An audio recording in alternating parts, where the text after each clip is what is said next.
Days at the Morisaki Bookshop, Part 1. Chapter 1. 2 weeks later, I was standing in Jimbocho Station. How had it come to this? In an instant, my life had changed so quickly that I was still reeling from it. After the conversation with my uncle, I had a phone call with my mother. "What'll it be?" she asked. "Come back to Kyushu or go to Satoru's place?" I reluctantly chose my uncle's. I knew that if I went back home, I'd probably be pushed into an arranged marriage, and I'd never come back here again. After all the trouble I'd gone through to move to Tokyo, I couldn't stand the idea of going back like that and admitting that it had all been a total failure. Being outside for the first time in a long while, I felt unsteady on my feet. But I made it to Jimbocho on the train somehow. Yet the moment I came above ground from the subway, I felt fierce sunlight bearing down on me. The rainy season had completely given way to summer while I was asleep. Above my head, the sun was glaring down at me like a teenage boy. When I'd quit my job, the real heat of summer still seemed far away. It made me a little sad. Even the seasons were betraying me.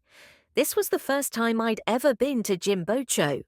My grandfather's house was in Kunitachi, an hour to the west, so we didn't have much reason to come here. For a moment, I stood at the traffic signal at an intersection, turning around and around, trying to take everything in. It all looked so strange.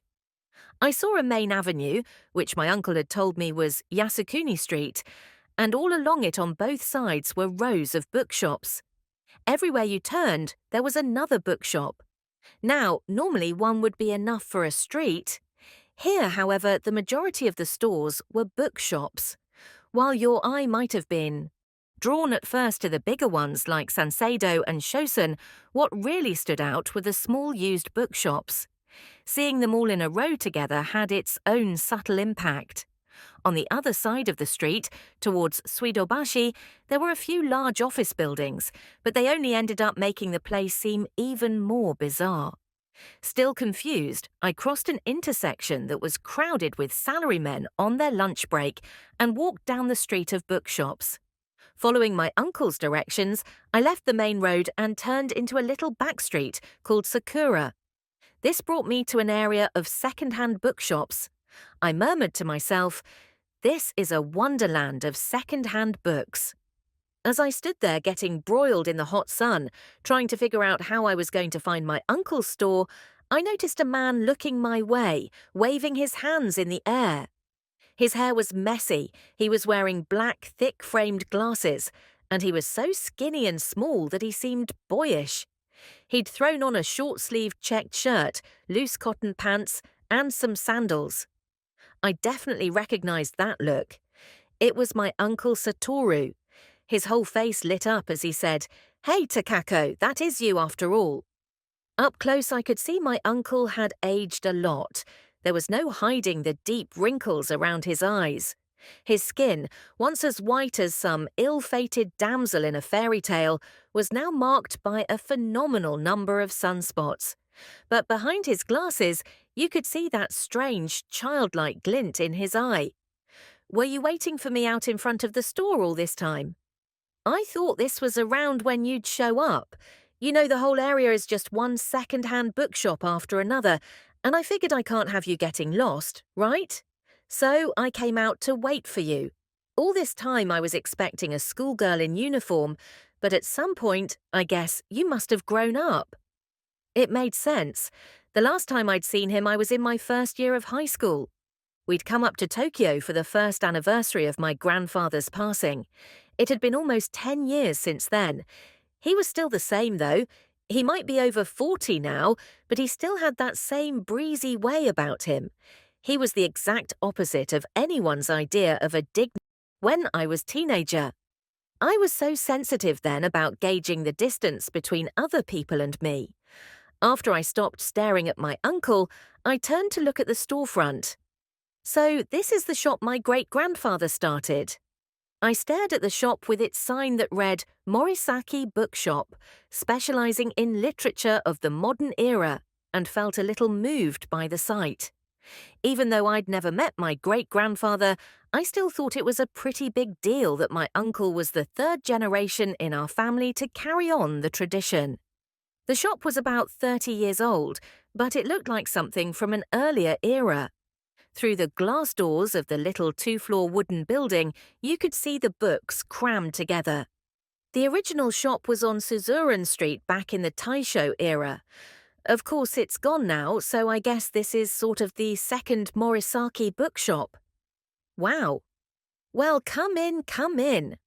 My uncle practically yanked my luggage out of my hands and ushered me into the shop. The instant I stepped inside, I was hit by a musty smell. I accidentally said the word musty out loud. My uncle laughed and corrected me. Do me a favor and try to imagine it as the dampness after a morning rain. Everywhere you looked, there were books. In this small room that barely saw the sun, everything seemed suffused with the scent of the Showa era. Paperbacks and hardcovers were packed tightly on the well-organized bookshelves. The larger collections of complete works were piled up in stacks along the wall. Even the area behind the little counter with the register was full of books. If there were ever a big earthquake, it would undoubtedly all fall down, and you'd be buried beneath an avalanche of books. "How many books do you have here?" I asked, half in shock. "I'd say roughly about 6,000. 6,000! I shrieked. "This place is small, so that's pretty much the limit." "What does that mean, specializing in literature of the modern era?" "We concentrate on modern Japanese authors. Come here, look." At my uncle's urging, I scanned the spines of the books lined up on the shelves. There were authors whose names I recognized, like Ryunosuke Akutagawa, Soseki Natsume, Ogai Mori. But mostly it was authors I'd never heard of before, and the ones I'd heard of I only knew from what I'd read in class in high school. "So, you collect books from all these authors?" I said. My uncle laughed. "Most of the bookshops around here deal primarily in one specific field or type of book. There are stores for scholarly books. There are stores that only handle scripts for plays. There are also some more unusual shops that only deal in stuff like old postcards and photographs. This neighborhood has the largest concentration of second-hand bookshops in the world." In the world? Yeah. Because back in the Meiji era, at the end of the 19th century and the beginning of the 20th, the neighborhood was a center of culture, and it was loved by cultured people and writers. The reason there are so many bookstores is that they built a lot of schools in the neighborhood in that era, which meant there were suddenly all these stores selling scholarly books. It goes that far back? Oh yeah, and that history continues uninterrupted to the present here. Writers like Ogai Mori and Junichiro Tanizaki wrote novels set here. Now, lots of tourists from overseas come. He was talking about it with so much pride, it was like it all belonged to him. "I've been living in Tokyo, but I didn't have the slightest idea about this place," I said, frankly impressed. Honestly, that response from my uncle to my little question impressed me too. For someone everyone in my family thought was just drifting aimlessly, someone who never looked for a real job, he seemed to know a lot. It reminded me that back when I would go see him when I was young, his room was always filled with difficult books of history and philosophy. "Next time you should wander around a bit. Check out the area. There are lots of interesting places. Let's leave it till another day, though. Let me show you to your room first. The second floor is buried in books from the rest of the collection, but the room is big." When we peeked into the room on the second floor, I almost fainted on the spot. This collection he'd mentioned turned out to be towering stacks of books all over the room. There wasn't anywhere to step inside. It was a scene straight out of a sci-fi movie set in a city of the not-so-distant future. An ancient air conditioner was running full blast, but one by one drops of sweat appeared on my skin. I could hear the piercing call of a cicada somewhere in the distance. I turned to my uncle standing next to me and gave him an icy glare. What was he talking about when he said he was getting ready for me? There wasn't enough space for a mouse to stretch its legs in that room. Damn, I'd meant to organise things in there before you got here, but, he said, rubbing the back of his head apologetically. You see, I threw my back out 3 days ago. It's the bookseller's destiny, I'm afraid. But I did move half of the books over to the empty room next door, so if you just toss the remaining ones in there too, you should be right at home. At that moment, we heard the sound of the glass door downstairs opening, and my uncle said, "Sorry about that," and ran back downstairs. I looked around the room and sighed. "Toss them in there," he said. Easy for him to say. I felt like I'd been duped, but I'd already broken the lease for my apartment and I didn't have anywhere else to live. I prepared myself for the worst and started cleaning up the room. For the entire day, I waged a war against those books. I was heaving huge piles into the room next door, dripping with sweat. But if I got even the slightest bit careless, my towers of Babel would collapse, struck down by an angry god. Little by little, my intense hatred for those books grew stronger. Nevertheless, by evening, I'd somehow succeed in clearing out the majority of books into the empty room. I rescued the little table that had been buried in the avalanche.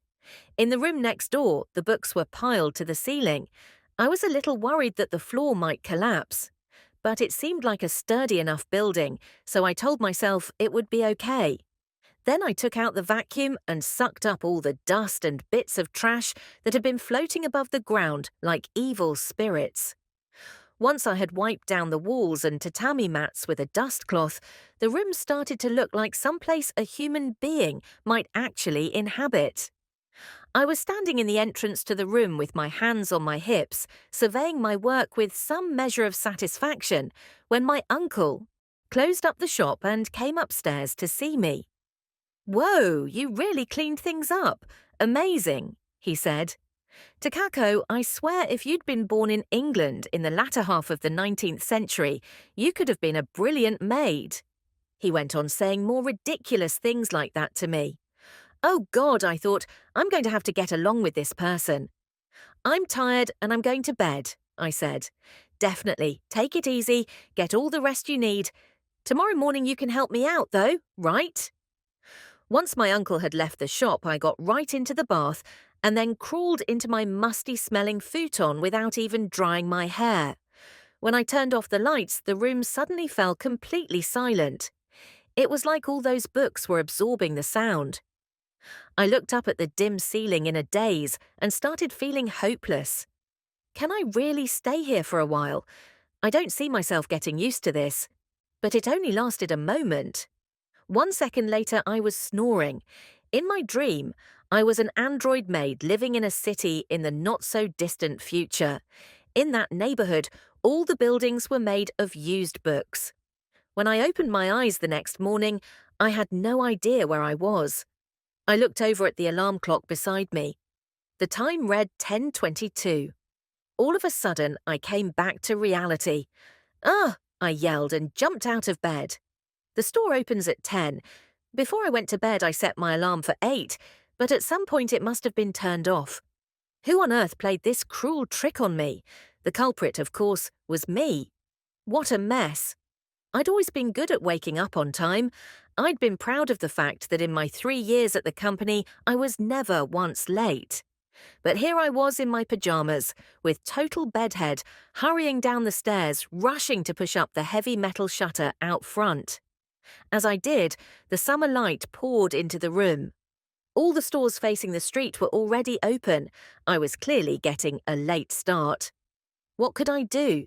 For about a half hour, I just sat stupidly at the counter in my pajamas, half panicked. But to my surprise, no one came in. Later on, it didn't seem that anyone was going to show up. There were some people walking down the street, but they walked right by, feeling like an idiot. I casually went upstairs and changed my clothes, brushed my hair, and even put on a little makeup, and then came down again. At around noon, people started to trickle in. But for the most part, they only bought the cheap 50 yen or 100 yen paperbacks. I found myself worrying whether the shop was going to make it. After stifling about 30 yawns, I dozed off a couple of times. Around 1, a middle-aged man turned up. He was short and stout and spectacularly bald. As soon as he saw me sitting behind the counter, he did a double take. What? Where's Satoru? More importantly, who are you? Did they hire a girl to work part-time? But this place can't afford to hire anyone, can it? He hit me with one question after another. How could I describe him? He was the kind of middle-aged man who didn't hold anything back. My uncle will be coming in around 2. I'm his niece, Takako. I'm sort of part-time, I suppose. I'm working for room and board. As for the shop's financial situation, I'm afraid I'm not familiar with the details. As I ran through my replies, the man studied me carefully with a look of deep interest. Oh, wow, he said. How did I not know that all this time Satoru had a cute young niece? I flashed a sweet smile. It was lucky for me he hadn't seen my shameful appearance this morning. Maybe he was a sweet old guy after all. He seemed pleasant enough, and what's more, he had good taste. So I was thinking about reading Naya Shiga again. It's been a while. You know how my wife threw out most of mine a while ago. He wandered around the bookshelves as he talked. How should I know what happened with his wife? I just met him today. Where are they again? Where are what? The Naya Shiga books. They're probably somewhere around there. The man suddenly gave me a stern look, as if he were trying to evaluate me. Are you a reader? Definitely not. In the instant I answered, my middle-aged companion transformed into a demon. His eyes lit up as he glared at me. That is when his diatribe began. Good grief. Young people today, they don't read books anymore. They just play computer games. It's hopeless. And even if they do read books, it's just manga or these shallow little stories on their cell phones. Even my son, he's almost 30 and he still just plays video games all the time. Is that okay? You think so? Absolutely not. They're only seeing the surface of things. And if you don't want to be a shallow person, then you should try reading some of the wonderful books in this place. The man went on and on talking like this. When he finally went home, it was almost an hour later. In the end, his monologue went on so long that he left without buying anything. I was getting exhausted too. When my uncle showed up a half-hour later, for a moment, he seemed like my saviour. How was your first day? Any trouble? He said. As he asked the question, he went straight to check the account ledger for the day. No, I said wearily. But a little after noon, a guy came in. It was as if his head was a dandelion and all the fuzz blew away except for the sides. He talked a lot. Ah, that's Sabu. He's been a regular here for about 20 years. I laughed in spite of myself. The name Sabu fit him perfectly. That guy, what can I say? He loves the great writers of Japanese literature from the bottom of his heart. But he's a talker. I get trapped sometimes too. But if you make a little tea and nod and say, oh, and a little bit, he goes home. I thought there's a lot to the service industry. Even the notion of a regular customer seemed like a rare thing these days. By the way, Uncle, I said, remembering my biggest question of the day. What is it? Is the shop okay? There aren't that many customers, and the people who buy books only buy the cheap ones. My uncle laughed, sounding apparently happy. That's true. These days second-hand books don't sell well. Back when my father was young, the second-hand bookshops did incredible business. But the situation is different now. I mean, the publishing industry wasn't like... It is now, and there was no television. However, we started selling online 6 years ago, and sometimes we sell a sought-after book that goes for a lot of money. We're making it work somehow, and we have a good number of regular customers like Sabu, who have been with us since my father's time. Takako, don't you go to second-hand bookshops? I go to Book Off sometimes. I can read manga there. These days it's just big chains like that. But in those places you're never going to find a book written by a writer from decades ago. There's no demand for it. Still, there are a lot of people in this world who love old books. There are even some girls your age. For people like that, this place is heaven. And I happen to be one of those people. I remember your room used to be filled with books. How long ago did you take over the store? It was right after my father died, so almost 10 years. But compared to the other shop owners around here, I'm just a spring chicken. They've all been running their bookshops for 30, 40 years. Wow, that's amazing. It's almost beyond comprehension. Takako, you should try to read some. You can read any of the books here, he said, smiling. I just laughed. Just end of the chapter. Don't forget, like, share, subscribe. For next chapter,